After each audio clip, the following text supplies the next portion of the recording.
করতে পারলে হয়তো ভালো হতো। একটা যেমন ক্যান্সার কেস আপনারা জানেন, তার কোনো অ্যান্সার নেই, আজও আমাদের পড়তে হয়, সেরকম লিভারও একটা সেন্সিটিভ সাবজেক্ট। সুতরাং যে মহৎ উদ্দেশ্য নিয়ে তারা এগিয়ে এসছেন, আমি এটা বিশ্বাস করি না যে শুধু প্রাইভেট হসপিটাল হলেই তারা বেশি টাকা নেবে বা পারবে না। আমি এটাও মনে করি সিঙ্গাপুরেও গভর্নমেন্ট হসপিটাল আছে, আমি শুনেছি তারা একটা লেজিটিমেট ডিমান্ডের মধ্যে দিয়ে ট্রিটমেন্ট করে, তাদেরও অনেক ডোনেট করেছে, তাদেরও অনেক ডোনেশন দিয়েছে।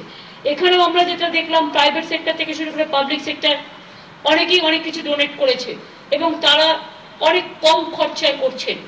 আমি বিশ্বাস করি যে অনেক কম খরচায় বাইরে করার থেকে এখানে নিশ্চয়ই আপনারা এই পদ্ধতি চালু করবেন।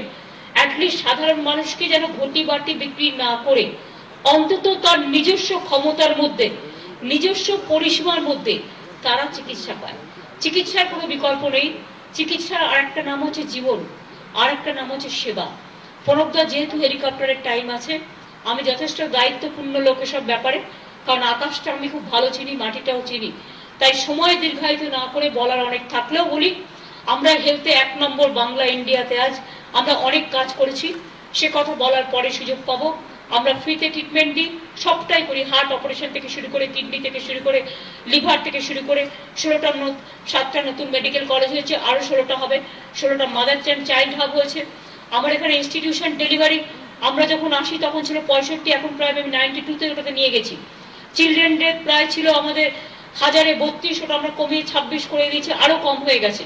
সুতরাং এরকম টাইপের 307টা এসএনইসিউ তৈরি করেছি, 70টা এসএনসিউ তৈরি করেছি।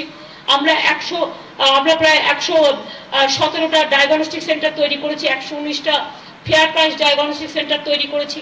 আমরা 72টা প্রায় আমরা সিসিইউ এবং এইচডিইউ, যেটা কোনোদিন কোথাও ছিল না, সেরকম অনেক তৈরি করেছি। আমরা 27,000 সিট বাড়িয়েছি 5 বছরে, এবং আমরা 12,000 রিক্রুটমেন্টও করেছি, ডাক্তার নার্স, তবু অভাব আছে।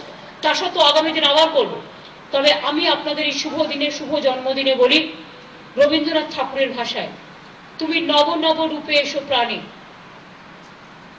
আমি আবার বলি, তুমি সুখে দুঃখে কর্মে মর্মে এসো, মানুষের কাজ ভালো করে করতে দিও, সেবার বিকল্প হয় না, এটা আমি আগেই বলেছি। জীবনও যখনও শুকায় যায় করুণা ধারায় এসো, অথবা কর্ম যখন বিপুল ধুলায় অন্ধ করিয়া অবোধে ভুলায়, ওহে পবিত্র হে অনিন্দ রুদ্র আলোকে এসো। অথবা কখনো বলি যে সবাইকে ভালো রাখাটাই সবার জীবনের সবচেয়ে বড় কাজ। চিকিৎসা সাথে একটু মিষ্টি ভালোবাসা, একটু মানবিকতা, এর থেকে বেশি বড় আর কিচ্ছু হতে পারে না। হাসি মুখে কাজ করুন, সার্ভিস উইথ স্মাইল। আমি মনে করি মানুষ আপনাদের গ্রহণ করবে, এবং অভিজিৎ বাবুরা নিঃস্বার্থভাবে চিকিৎসাটা করেন। আমি আশা করি সবাই এদিকে লক্ষ্য রেখেই কাজটা করবেন। আমাদের দিক থেকে যতটুকু সহযোগিতা করার আমরা নিশ্চয়ই করব। যাবার আগে শুধু বলে যাই, যখন বেলা শেষের ছায়ায় পাখি রাজায় আপন কুলার মাঝে, সন্ধ্যা পূজার ঘণ্টা যখন বাজে, তখন আপন শেষ শিকাটি মিলবে এই জীবন, আমার সকল দুঃখের প্রদীপ জেলে করব নিবেদন। সবাই ভালো থাকুন, সুন্দর থাকুন।